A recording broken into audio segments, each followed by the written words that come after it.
अस्सलाम वालेकुम dear student. आज हमने क्लास 10 की एक्सरसाइज 3.7 करनी है। ये रेशियो प्रोपोर्शन वाला चैप्टर है, इसकी लास्ट एक्सरसाइज है एक्सरसाइज 3.7।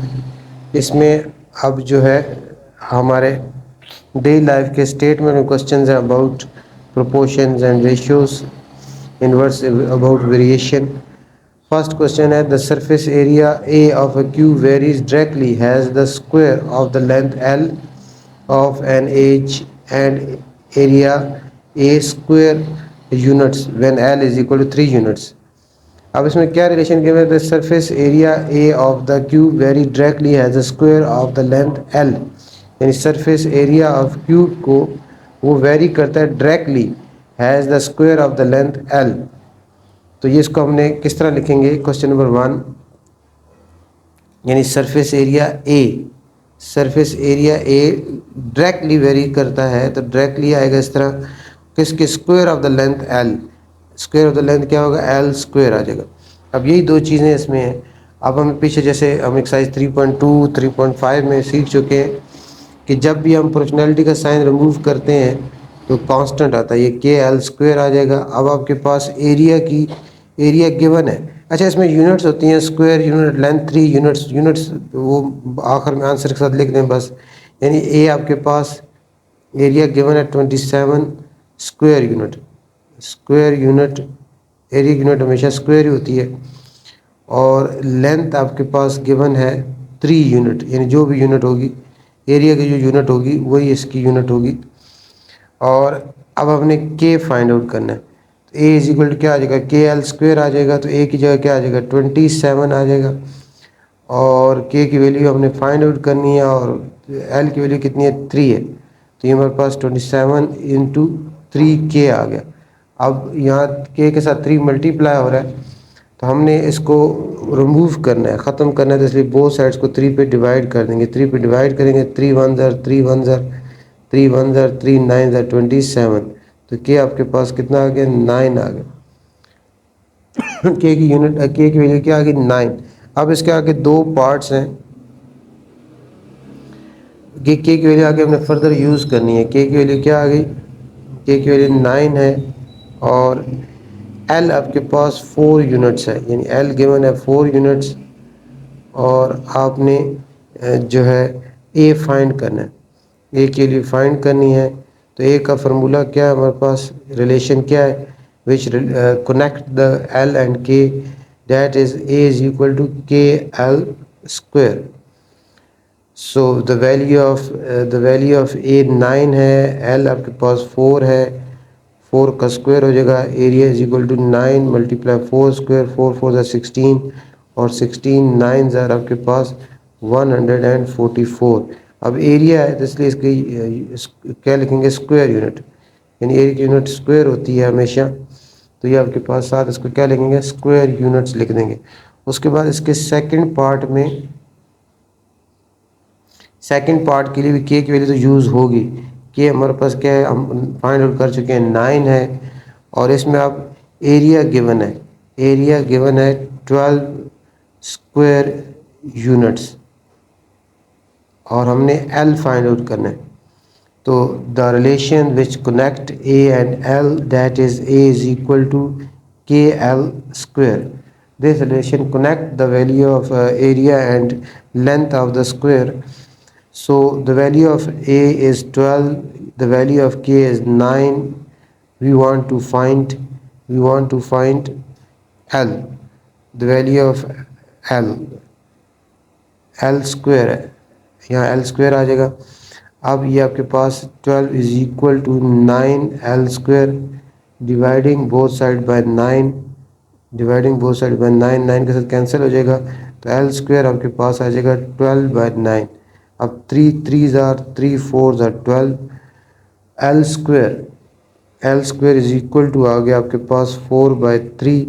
अब स्क्वायर रिमूव करने के लिए बोथ साइड पे स्क्वायर रूट ले लें, 2 के साथ ये कैंसिल हो जाएगा। तो एल इज इक्वल टू आपके पास 4 का स्क्वायर रूट क्या होता है? 2 होता है। और 3 का स्क्वायर रूट एग्जैक्ट नहीं लिखता, इसलिए इसको 2√3 लिख देंगे।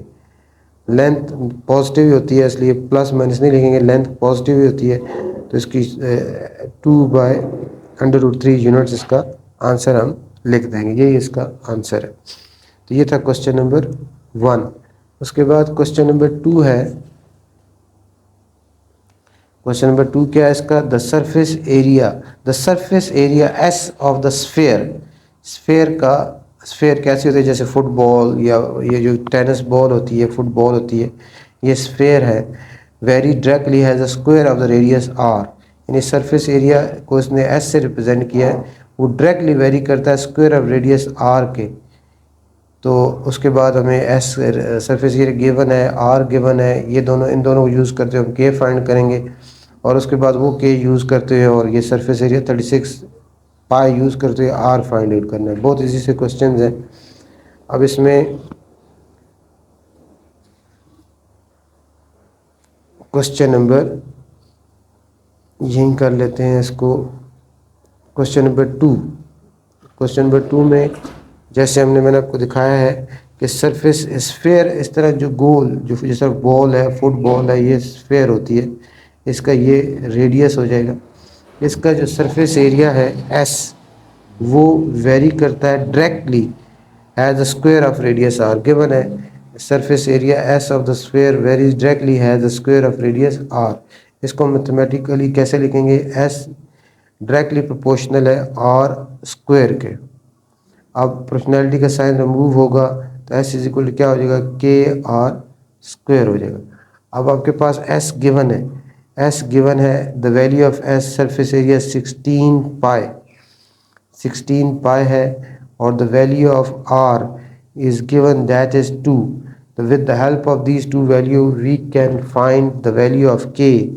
So put the value of s 16 pi and k r, what is r? R is 2 square हो जाएगा, so that is 16 pi और 2 square 4k, 4 is multiplying with k, so we want to remove this k, therefore dividing both sides by 4 cancel with 4, so k is equal to 4 1s are 4, 4 4s are 16, the value of k is 4 pi, the value of k is 4 pi। अब next में इसमें k की value ये use करेंगे 4 पाई, और k की value आपके पास 4 पाई आ गया, और r आपके पास s गिवन है, s गिवन है 36 पाई, x गिवन है 36 पाई, और आपने r फाइंड आउट करना है। तो the relation which connect surface area of the sphere s and radius of sphere, that is वो क्या? s is equal to k r square. The value of surface area is 36 pi, the value of k is 4 pi, and we want to find r, the value of r, and r square is here. So dividing both sides by 4 pi, dividing both sides by 4 pi, 4 pi cancel with this 4 pi, and pi cancel with pi, 4 1s are 4, 9 is 36, so r square is 9, r square is 9। We want to remove this square, therefore take square root on both sides, 2 cancel हो जाएगा, r is equal to square root हम जब लेते हैं तो usually plus minus लिखते हैं, लेकिन यहाँ रेडियस, जिससे पिछले पार्ट में लेंथ नेगेटिव नहीं होती है, रेडियस भी स्क्वायर का जो है वो पॉजिटिव ही होता है, इसलिए इसको हम 3 या 3 लिखेंगे, जो भी होगी 3 यूनिट्स, जो भी इसकी यूनिट होगी सेंटीमीटर मीटर, वो इसकी आंसर आ जाएगा। ये है क्वेश्चन नंबर 2। उसके बाद नेक्स्ट जो है क्वेश्चन नंबर 3 है। क्वेश्चन नंबर 3 क्या है देखें, ये है क्वेश्चन नंबर 3। आपके पास क्वेश्चन नंबर 3 है, इन हुक्स लॉ फिजिक्स में पढ़ा है, the force of f apply to stretch a spring vary directly has a amount of elongation, यानी उसकी लेंथ में जो इंक्रीज़ होती है एस, इसको लेंथ को यहाँ एस से रिप्रेजेंट किया गया, फोर्स को एफ से रिप्रेजेंट किया गया। हमें पता है कि जब जितनी ज़्यादा फोर्स अप्लाई करते हैं, उसकी जो भी स्प्रिंग है उसकी लेंथ में जो इंक्रीज़ है वो इतना ज़्यादा होगा, उसकी एलोंगेशन लेंथ इतनी बढ़ेगी विद एन इलास्टिक लिमिट। जब इलास्टिक लिमिट क्रॉस करेंगे तो वो फिर उसकी जो है वो उसकी जो इलास्टिसिटी वो अब दोबारा अपनी पोजीशन वापस स्प्रिंग नहीं आएगा। यहाँ हुक्स लॉ में फोर्स को एफ से रिप्रेजेंट किया गया, ये डायरेक्टली डायरेक्टली वेरी करता है amount of elongation in length S के। अब यहाँ क्या आपको दो वैल्यूज़ हैं, यानी आप इसके बाद क्वेश्चन नंबर 3 में हमारे पास क्वेश्चन नंबर 3 में फोर्स, हुक्स लॉ के अंदर जो फोर्स है that is directly proportional to the, जो स्प्रिंग की जो उसकी लेंथ में जो इंक्रीज होता है एलोंगेशन में, उसको एस से रिप्रेजेंट किया गया। यानी जितनी ज़्यादा हम फोर्स अप्लाई करेंगे स्प्रिंग की लेंथ में क्या होगा, जो इंक्रीज है इतना ज़्यादा होगा विद एन इलास्टिक लिमिट। तो इसमें अब आपको जब प्रोपोर्शनैलिटी का साइन हटाते हैं तो कांस्टेंट आता है के एस आ जाएगा। यहाँ आपको अब फोर्स दी गई है, 32 पाउंड, ये 32 पाउंड्स में दी गई है, और एलोंगेशन लेंथ में जो इंक्रीज है वो 1.6 इंच दिया गया। With the help of these two values, we can find the K. This is the relation which connect the acting force on the spring and elongation of in the length of the spring S. So what is the value of F? The value of F is 32. What is the value of K? We want to find, multiply 1.6. Now we want to find the value of K. Therefore, dividing both sides by 1.6. 1.6 cancel with 1.6. K is equal to 32 by 1.6. 1.32 point remove होगा, ऊपर 10 आ जाएगा, या calculator पे direct करें, 16 1 16 2 32। आपके पास K, आपके पास 32 को आप 1.6 पे डिवाइड करेंगे तो आपके पास आंसर कितना आ जाएगा, 20 आ जाएगा। The value of K is 20। Now the next, अब इसके दो पार्ट्स हैं। पहला पार्ट क्या है, इसमें आपने S फाइंड करना है, elongation in the spring find करनी है, और आपके पास फोर्स गिवन है डैट इज़ 50 पाउंड, और उसके बाद K की वैल्यू आपने भी फाइंड किया 20 है। The relation which connect the force and S that is F is equal to KS। So F is 50, K is 20. We want to find S.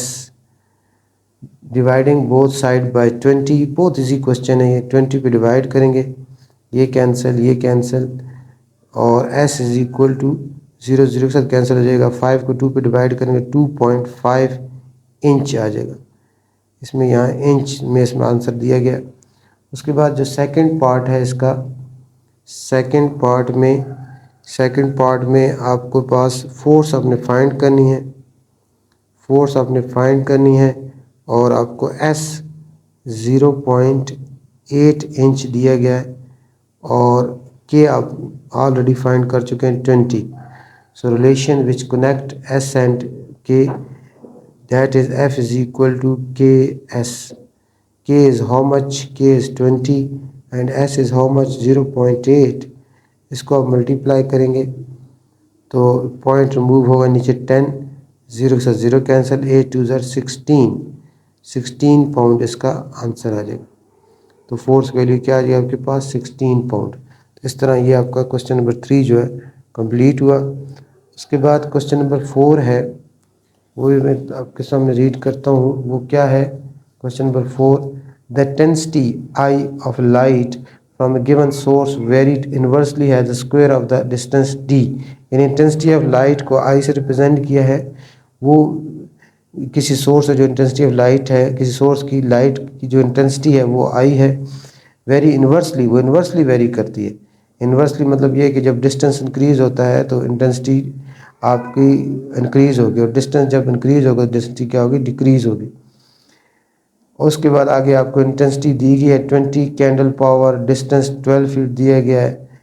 उसके बाद from the source find the intensity, फिर हमने intensity find करनी है। जब point कितना, distance कितना दिया गया, 8 फीट दिया गया, और फ्रॉम द सोर्स। तो सबसे पहले इसमें अब क्वेश्चन नंबर 4 में हमने रीड कर लिया। इसमें क्वेश्चन 4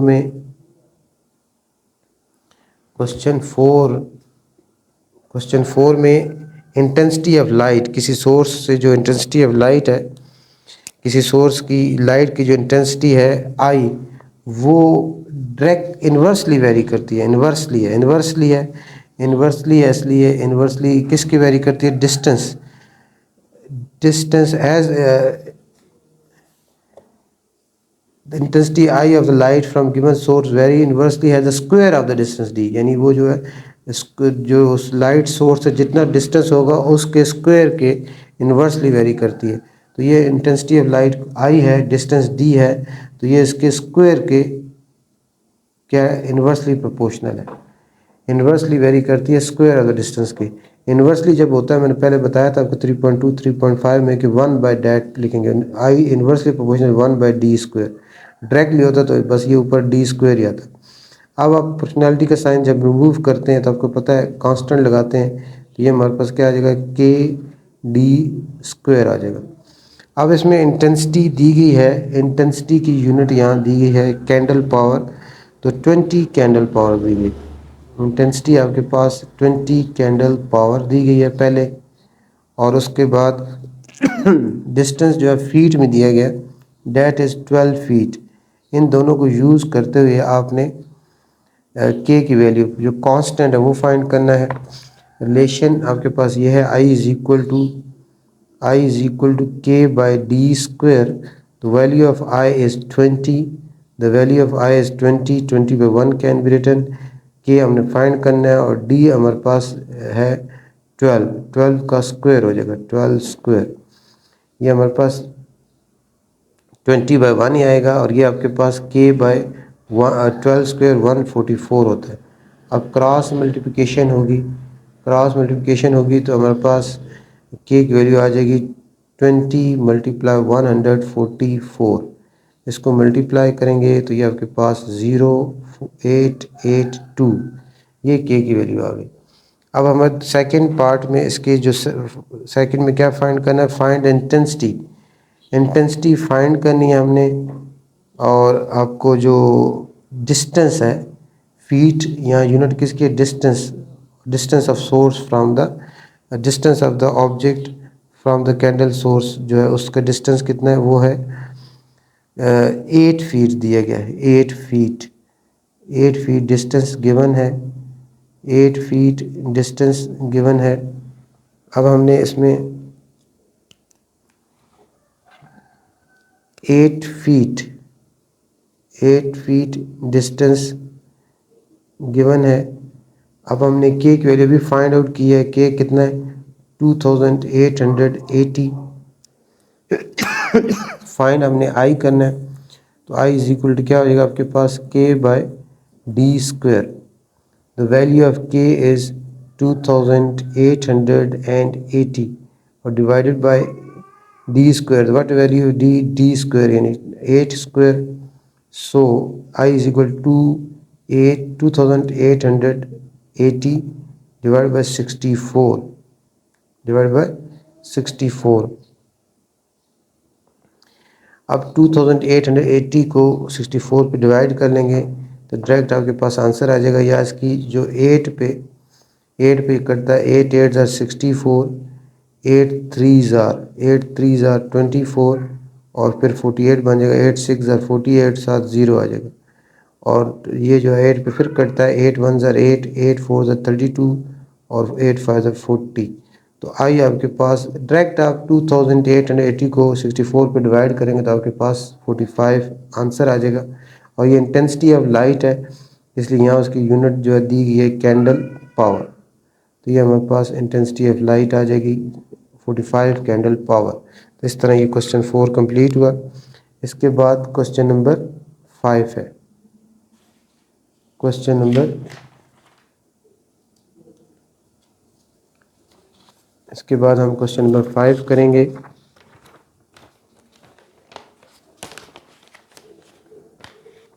क्वेश्चन नंबर 5 क्या है? क्वेश्चन नंबर 5 में भी इसी तरह स्टेटमेंट है, उसको आपस में वेरिएशंस हैं ऑब्जेक्ट्स की रिलेट किया गया है। क्वेश्चन नंबर 5 ये यहाँ है, the pressure P in a body of fluid very directly has the depth d if the pressure exerted on the bottom, यानी एक प्रेशर हमें पता है कि pressure is equal to 9 physics में पढ़ा था, प्रेशर जो रो जी एच होता है, यानी डेप्थ किसी चीज़ की जितनी ज़्यादा इंक्रीज होती है प्रेशर भी क्या होता है इतना ही इंक्रीज होता है। तो यहाँ वही चीज़ बताई गई है, pressure of body of fluid very directly है द डेप्थ डी, यानी डायरेक्टली प्रोपोर्शनल है डी के। इफ़ द आपके पास यहाँ आपको क्या, आप क्वेश्चन नंबर 5 में क्या गिवन है, क्वेश्चन नंबर 5 में क्वेश्चन नंबर 5 में ये गिवन है, आपने 9th फिजिक्स में पढ़ा था प्रेशर इज इक्वल क्या होता है रो जी एच।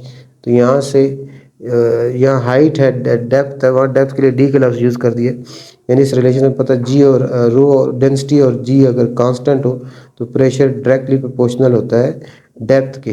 तो यहाँ भी यही बताया गया है कि pressure of fluid directly proportional है depth of the fluids, depth D के। तो यहाँ हमें पता है, अब वही वही काम बार बार हम रिपीट करते आ रहे हैं। अब यहाँ हमें प्रेशर, जब इसको प्रोपोर्शनैलिटी का साइन हटाएंगे और इसको एक इक्वेशन बनाएंगे, कनेक्ट करेंगे, तो एक प्रोपोर्शनैलिटी कांस्टेंट आएगा, पी इज इक्वल टू क्या आ जाएगा आपके पास के डी आ जाएगा। उसके बाद अब आपको यहाँ प्रेशर की वैल्यू दी गई है, इसमें देखिए इफ़ द प्रेशर एग्जर्टेड, यहाँ देखिए इसमें लिखा हुआ है if the pressure exerted on the bottom of A tank by column of fluid 5 feet है। अब ये सिर्फ फीट है, फीट किसकी यूनिट होती है, डेप्थ की हो सकती है। हाई इज, अगर लिखा हुआ है हाई यानी ये डेप्थ है, और is 2.25 pound per square inch, ये आपकी प्रेशर की वैल्यू है। इसमें आपकी प्रेशर की जो वैल्यू है, प्रेशर की वैल्यू आपको दी गई है 2.25 और डेप्थ डी आपको दिया गया है 5 दिया गया है। यूनिट्स हम बाद में लिख लेंगे आंसर में। तो यहाँ हमने के फाइंड करना है, प्रेशर की वैल्यू क्या होगी 2.25 आ गया, यहाँ पुट किया हमने, के हमने फाइंड करना है और डी कितना है 5 है। अब ये 5K इज इक्वल टू 2.25, अब बोथ साइड्स को 5 पे डिवाइड कर देंगे, बोथ साइड्स को 5 पे डिवाइड कर देंगे तो ये आपके पास कैंसिल हो जाएगा। तो के आपके पास कितना आ जाएगा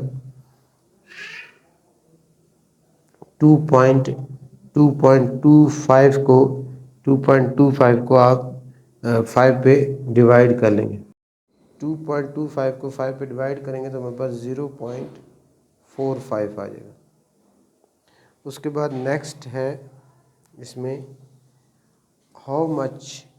how deep must be the fluid to the exert pressure of 9 pound per square inch. अब इसमें हाउ डीप यानी आपने नेक्स्ट में डेप्थ फाइंड करनी है, डेप्थ डी से रिप्रेजेंट है, डेप्थ फाइंड करनी है कि आपने अभी फाइंड किया 0.45 है और इसका जो प्रेशर है वो गिवन है, जो प्रेशर हमें गिवन है वो है 9 गिवन है, प्रेशर कितना है 9। तो relations which connect pressure and depth P is equal to k d है, P is equal to k d है। प्रेशर कितना 9 गिवन है और आपके पास के कितना 0.45 है, 0.45 है, 0.45 डी हो जाएगा। तो dividing both side by 0.45 D, 9 को भी 0.45 डी पे डिवाइड कर दें, ये कैंसिल हो जाएगा, ये कैंसिल हो जाएगा। तो डी आपके पास कितना आ जाएगा, अब 9 को आपने 0.9 डिवाइडेड बाय 0.45, 9 को 0.45 पे 9 डिवाइड बाय 0.45 ये करेंगे तो हमारे पास आंसर कितना आ जाएगा 20 फीट आ जाएगा, क्योंकि डेप्थ की यूनिट क्या फीट है, तो ये हमारे पास 20 फीट इसका आंसर आ जाएगा। ये हुआ क्वेश्चन नंबर 5। उसके बाद क्वेश्चन नंबर 6 है। क्वेश्चन नंबर 6 क्या है, labour cost C varies jointly as the number of worker n and the average number of days d। यानी किसी भी फैक्ट्री में जो किसी भी आर्टिकल को जो उसको प्रोडक्शन कास्ट है सी, वो वेरी करती है जॉइंटली। मैंने पहले बताया जब आपको वेरिएशन में जिक्र ना हो डायरेक्टली इन्वर्सली का, तो उसको डायरेक्टली कंसीडर करते हैं। Labour cost C vary jointly has a number of worker n and average number of days D. यानी आपका जो इसमें क्या रिलेशन बनता है, क्वेश्चन नंबर 6 में ये रिलेशन बनता है कि लेबर कास्ट को सी से रिप्रेजेंट किया। लेबर कास्ट सी है, ये डायरेक्टली प्रोपोर्शनल है, जॉइंटली डायरेक्टली प्रोपोर्शनल है, नंबर ऑफ वर्कर्स एन है, नंबर ऑफ वर्कर्स एन है, and average number of days D है। तो डायरेक्टली प्रोपोर्शनल हो गया C. Labour cost is directly proportional to number of workers N and number of days D के। ज़ाहिर बात, जितने ज़्यादा वर्कर होंगे, जितने ज़्यादा डेज काम करेंगे, तो कॉस्ट क्या होगी उसकी, बढ़ेगी। नंबर ऑफ़ वर्कर्स इंक्रीज़ होगा, नंबर ऑफ़ डेज़ ज़्यादा होंगे, तो कॉस्ट भी क्या होगी, ज़्यादा होगी। तो यहाँ इसको कनेक्ट करते हैं, C इज़ इक्वल टू के एन डी आ जाएगा। अब आपको दिया गया if the cost of 800 worker, इसमें आप देखें क्या दिया गया, पहले 800 वर्कर दिए गए, एन 800 हो जाएगा, डेज़ कितने हो जाएंगे, 13 हो जाएंगे, और कॉस्ट 286,000 हो जाएगी। यानी आपके पास वर्कर कितने हो गए, 800 आ गए। वर्कर कितने आ गए, 800 आ गए। डेज़ कितने, 13 आ गए। और आपके पास जो कॉस्ट है सी, डैट इज़ 286,000, 286,000। अब इसमें हमें इन तीन वैल्यू को यूज़ करते हुए हमने के फाइंड करना है। Put these value in the above relation. Cost आपके पास 286,000 कि हमने फाइंड करना है। एन हमारे पास 800 है और डेज कितना है, 13 है।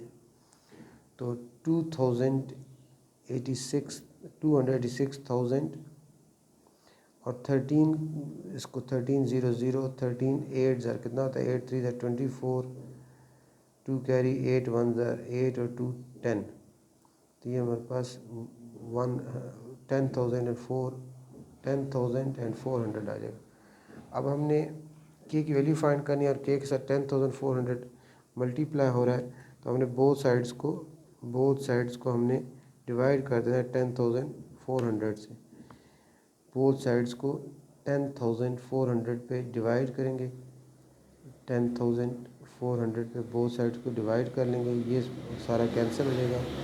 तो के आपके पास आ जाएगा, ये 2020 से कैंसिल, 2,860 और डिवाइड बाई 104, इसको 104 पे डिवाइड कर लेंगे। 2,860 को डिवाइड करेंगे 104 पे, तो ये हमारे पास आ जाएगा 27.5 आ जाएगी। के की वैल्यू कितनी आ गई, 27.5। उसके बाद नेक्स्ट क्या है, इसमें क्या कहता है, then find the labour cost. C find करना है आपने, सी फाइंड करना है। एन आपको दिया गया 600 और डेज दिए गए है 18। यानी वर्कर को हमने, ये थोड़ा सा याद रखना पड़ता है कि हमने किसको किस से रिप्रेजेंट किया। वर्कर्स को हमने एन से रिप्रेजेंट किया और डेज़ को डी से रिप्रेजेंट किया। तो इसमें आपके पास के अभी आपने फाइंड किया है 27.5 है, और वर्कर एन कितने आपके पास 600 है, और डे कितने 18। तो formula relation which connect that is C is equal to KND. The value of K is 27.5, N is 600 and days are 18। इन सबको मल्टीप्लाई कर लें तो आपके पास रुपीज़ में कॉस्ट आ जाएगी। 27.5 मल्टीप्लाई 600 मल्टीप्लाई 18, इसको मल्टीप्लाई किया तो हमारे पास ये आ जाएगा 297,000। ये इसकी कॉस्ट आ जाएगी। ये हो गया क्वेश्चन नंबर 6। उसके बाद हमने करना है क्वेश्चन नंबर 7।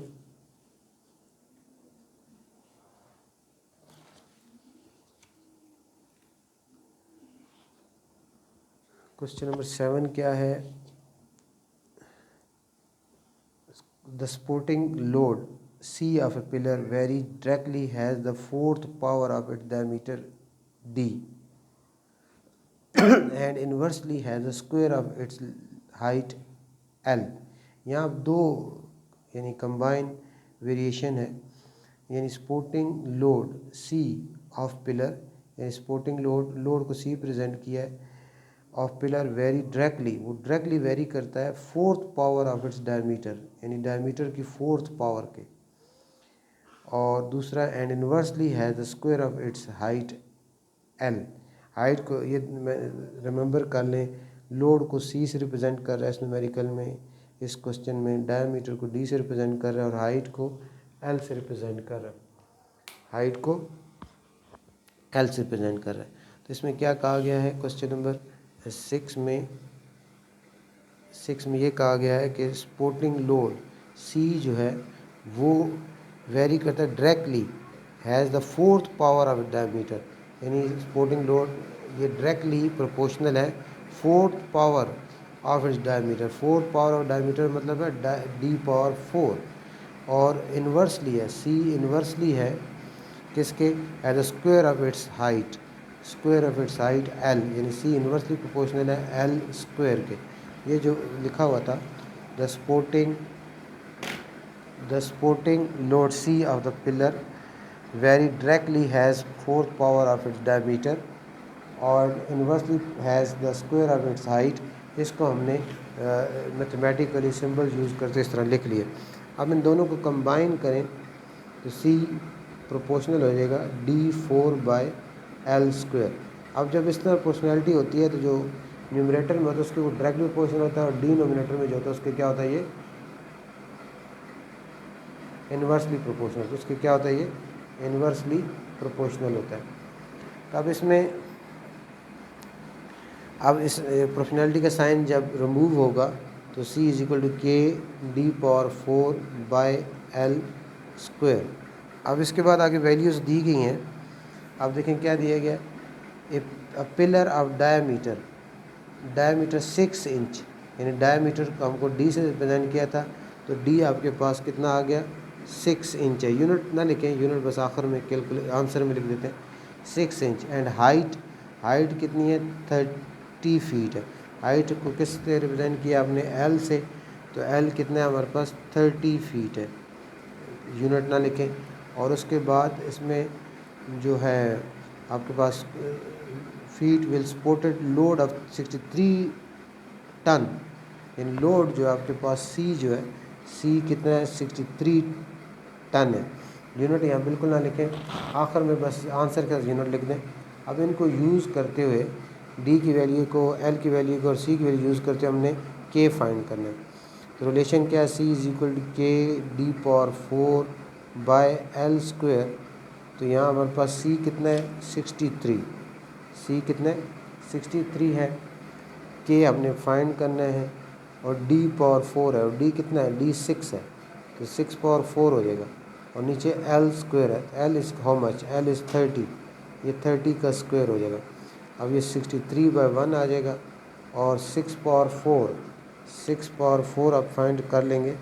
6⁴ जो होता है ये हमारे पास 1296 के बन जाएगा और 30 का जो स्क्वायर है वो तो 900 होता है।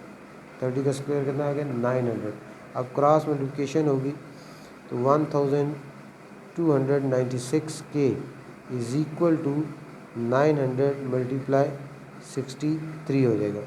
अब बोथ साइड्स को 1296 पे डिवाइड करेंगे, 1296 पे डिवाइड कर दिया, ये कैंसिल, तो अब आपने इनको डिवाइड, इसको 900 × 63 और डिवाइड करना है आपने 1296 पर। ये डिवाइड करेंगे तो ये हमारे पास आंसर 43.75 आ जाएगा, 43.75 के की वैल्यू हमारे पास 43.75 आ गई। अब उसके बाद नेक्स्ट में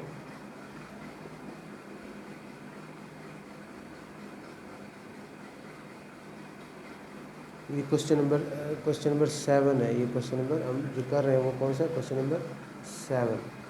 अब नेक्स्ट में क्या गिवन है देखें। नेक्स्ट हमने क्या फाइंड करना है, how high 4 inch pillar must be to support a load of 28 tons. यानी ये 4 इंच पिलर, इंच किसकी यूनिट थी, इंच हमारे पास इंच जो यूनिट थी वो किसकी थी, डायमीटर की यूनिट इंच थी, यानी डी की यूनिट। यहाँ ऊपर देखें डायमीटर 6 इंच, तो इंच किसकी यूनिट है, डायमीटर की यूनिट है। और सी टन किसकी यूनिट है, लोड की यूनिट है।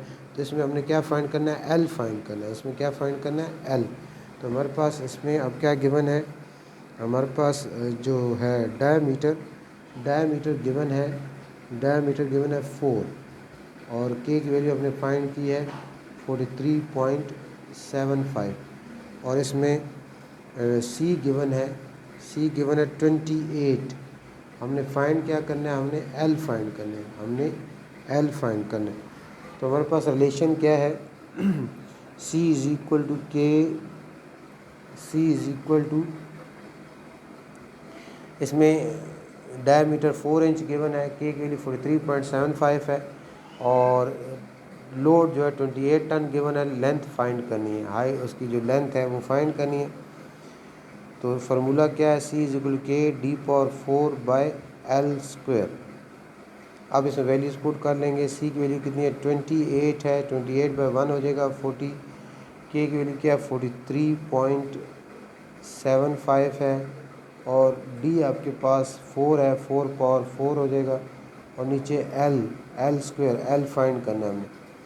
अब ये 28 बाय 1 ही आ जाएगा, ये 43.75 आ जाएगा, और 4 पावर 4 4 16, 16 4 64, 64 4 आपके पास 256 होता है। 4 पावर 4 जो है 4 पावर 4 वो होता है 256 बाय एल स्क्वायर।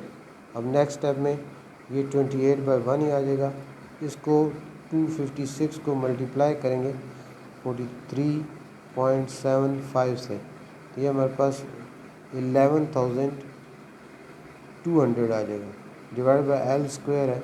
अब क्रॉस मल्टीप्लिकेशन होगी, 28 l square is equal to 11,200। अब बोथ साइड को 28 पे डिवाइड कर देंगे, 28 पे डिवाइड कर देंगे, ये कैंसिल, तो एल स्क्वायर हमारे पास, अब 11,200 को 28 पे डिवाइड करेंगे तो हमारे पास ये आ जाएगा 400, एग्जैक्ट 400 आ जाएगा। अब स्क्वायर रिमूव करने के लिए हम स्क्वायर रूट लेंगे, बोथ साइड पे स्क्वायर रूट लेंगे, 2 के साथ ये कैंसिल हो जाएगा, तो एल हमारे पास 20 आ जाएगा। और लेंथ किस में है, फीट में है, तो ये हमारे पास 20 फीट इसका आंसर आ जाएगा। इस तरह आखिर में यूनिट लिख दें, साथ यूनिट कैलकुलेशन के दौरान यूनिट लिखने की ज़रूरत नहीं होती। उसके बाद क्वेश्चन नंबर 7 है, क्वेश्चन नंबर 7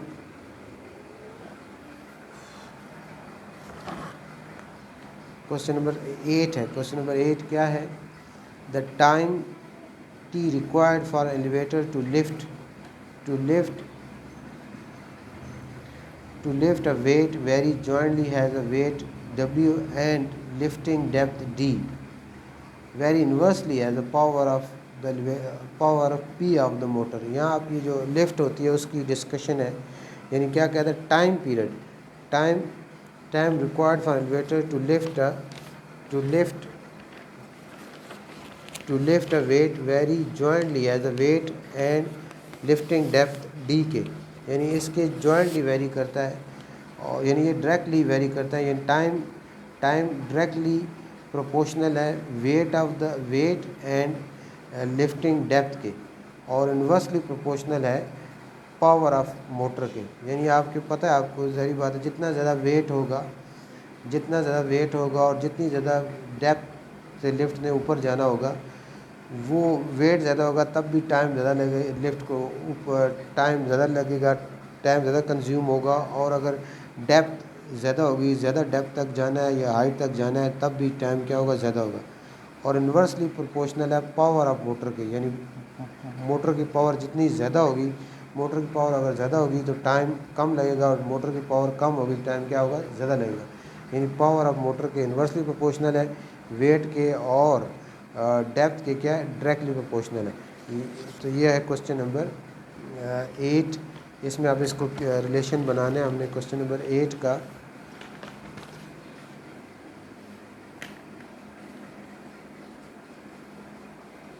क्वेश्चन नंबर 8 में जैसे कि अभी हमने डिस्कस किया है, क्वेश्चन नंबर 8 में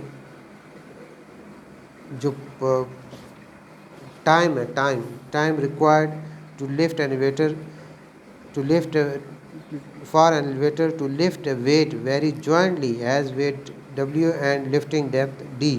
इसको हम कैसे लिखेंगे, इस तरह, टाइम जॉइंटली वेरी करता है, डायरेक्टली प्रोपोर्शनल है वेट के और डेप्थ के, डी के। यानी ये मैंने बताया आपको, जैसे होता है ना एलिवेटर, उसका टाइम रिक्वायर्ड टू लिफ्ट, वो किसके डायरेक्टली प्रोपोर्शनल है, वेट के। जितना ज़्यादा वेट होगा लिफ्ट में, उसका जो टाइम है अपवर्ड ले जाने का, वो टाइम क्या होगा, इतना ज़्यादा होगा। और जितनी वेट कम होगा, टाइम क्या होगा, कम होगा। इसी तरह उसकी डेप्थ या हाइट समझ लें, जितनी हाइट तक ऊपर लिफ्ट में जाना होता है टाइम इतना ज़्यादा लगता है, और जितनी कम डेप्थ तक या हाइट तक जाना होता है टाइम क्या होता है, ना ही कम लगता है। दूसरा, मोटर लिफ्ट करता है, जब मोटर लगी होती है उसकी पावर अगर ज़्यादा होगी तो टाइम क्या कंज्यूम क्या होगा, कम होगा, और पावर अगर कम होगी कंजप्शन ऑफ टाइम क्या होगी, ग्रेटर होगी। तो यहाँ हमारे पास टी जो है वो इन्वर्सली प्रोपोर्शनल है पावर ऑफ मोटर के।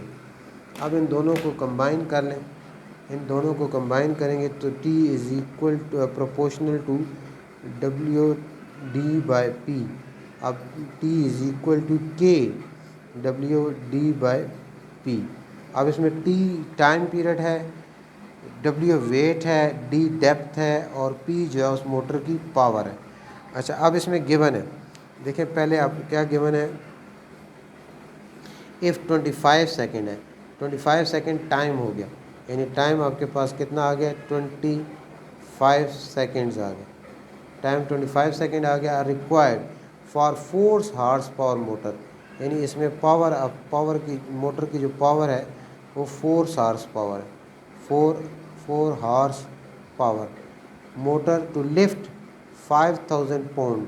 इसमें यह आपकी उसका वेट आ गया, वेट लोड, उसका जो वेट है वो 500 पाउंड हो गया। और उसके बाद कितनी डेप्थ कितनी है उसकी, थ्रू कितनी हाइट तक लेके जाना है आपने, 40 हाइट तक, यानी उसकी डेप्थ कितनी है, 40 फीट है। तो ये आप इसको, ये सारी तीनों वैल्यूज़, 4 वैल्यूज़ 1 2 3 4, इनको यूज़ करते हुए के फाइंड करेंगे। अब इसमें यहाँ पुट करें, के की टी की वैल्यू कितनी है, 25/1 हो जाएगा, और के की वैल्यू हमने फाइंड आउट करनी है with the help of these value. W कितना है, W is how much, W is 500, और D is how much, D is 40, and power is how much, power is 4। अब यहाँ कैंसिल आउट हो सकता है, 4 1s आर 4, 4 10s आर 40, और 25 is equal to 500 को 10 से मल्टीप्लाई करेंगे तो यह 5000 के आ जाएगा।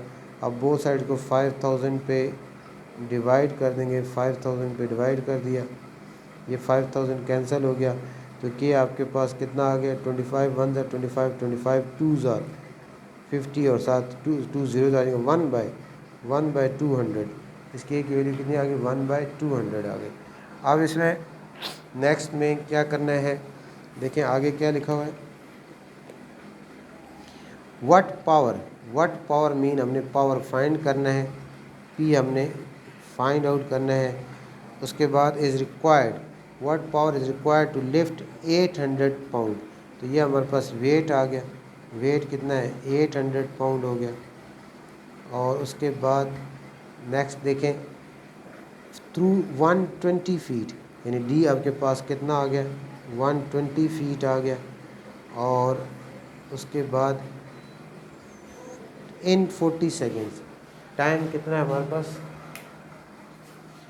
टाइम कितना है, टाइम है 40 सेकेंड्स, टाइम 40 सेकेंड्स है। तो पी हमने फाइंड आउट करना है। तो ये वैल्यूज़ हमारे पास गिवन है। रिलेशन भी गिवन है, टी इज इक्वल टू क्या है, T is equal to k डब्ल्यू डी बाय पी। अब इसमें सारी वैल्यूज़ पुट करेंगे। टाइम की वैल्यू कितनी गिवन है 40 या 40/1 आ गया। के आपके पास कितना है 1/200 ऐसे लिख सकते हैं 1/200। डब्ल्यू कितना है आपके पास 800 है 800 लिख लिया। और डी कितना है 120 है, डी कितना है 120। और पी हमने फाइंड आउट करना है, पी हमने फाइंड करना है। ऐसे हम इस के की जगह वैल्यू 1/200 लिख सकते हैं, डब्ल्यू की वैल्यू लिख दी, डी की लिख दी, पी हमने फाइंड करना है। ये 2 0 इस 2 0 के साथ कैंसिल हो जाएंगे, 2 1 2 हो जाएगा, 2 4 8 हो जाएगा। तो हमारे पास क्या आ जाएगा 40/1 इज इक्वल टू 120 को 4 से मल्टीप्लाई करेंगे 084 480/p। अब क्रॉस मल्टीप्लिकेशन होगी तो 40p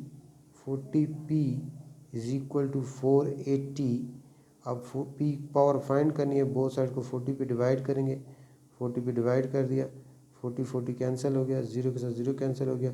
पी आपके पास 12। अब पावर है, पावर की यूनिट क्या होती है हॉर्स पावर, तो 12 हॉर्स पावर आ जाएगा। तो इस तरह ये आपका क्वेश्चन नंबर 8 भी कंप्लीट हो गया। उसके बाद क्वेश्चन नंबर 9 है इस एक्सरसाइज का, लास्ट क्वेश्चन है, last question of this exercise, question number 9।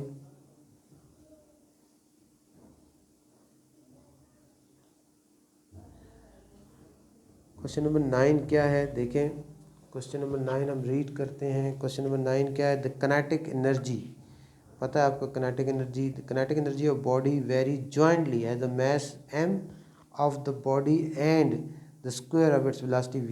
ये हमें पता है किनेटिक एनर्जी का, हमें रिलेशन पता है, हम किनेटिक एनर्जी का, किनेटिक एनर्जी किसकी इक्वल होता है 1/2 mv²।